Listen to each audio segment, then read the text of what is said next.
नमस्कार दोस्तों, आज हम रामायण के एक बेहद मार्मिक और तीखे प्रसंग के बारे में बात करने वाले हैं। यह वो क्षण है जब सारथी सुमंत्र होश में आने के बाद कैकेयी के सामने अपना क्रोध और दुख व्यक्त करते हैं। यह केवल एक संवाद नहीं है, यह एक सच्चे सेवक की पीड़ा, एक धर्मनिष्ठ व्यक्ति का आक्रोश और एक टूटते हुए परिवार की कहानी है।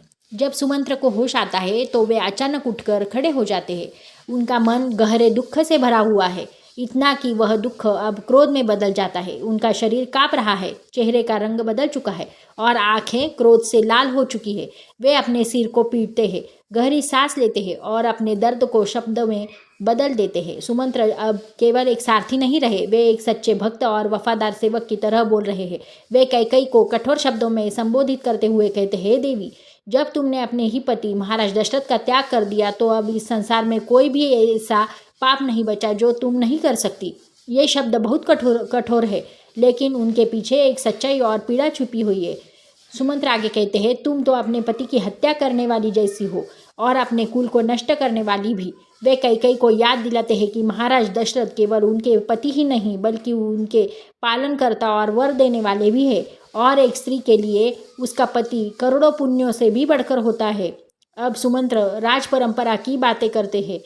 वे कहते हैं कि इस कुल में राजा के जाने के बाद बुद्धिमान पुत्र ही राज्य संभालते हैं, लेकिन कैकेयी तो यह परंपरा राजा के जीवित रहते ही खत्म करना चाहती है। यह केवल एक निर्णय नहीं है, यह पूरे वंश की मर्यादा को तोड़ने जैसा है। फिर सुमंत्र एक बहुत बड़ी बात कहते हैं, अगर भरत राजा भी बन जाए तो भी हम सब वहाँ नहीं रहेंगे, हम तो वही जाएंगे जहाँ श्री राम जाएंगे। यह दिखाता है कि लोगों के दिलों में राजा बनने से ज़्यादा महत्व धर्म और सत्य का है। सुमंत्र कैकेयी को चेतावनी देते हैं, अगर उन्होंने यह अन्याय किया तो ब्राह्मण, साधु और सज्जन लोग उस राज्य को छोड़ देंगे और फिर वह राज्य खाली और शापित हो जाएगा। वे कहते हैं, मुझे आश्चर्य होता है कि इतना बड़ा अधर्म देखकर भी पृथ्वी अभी तक फटी क्यों नहीं।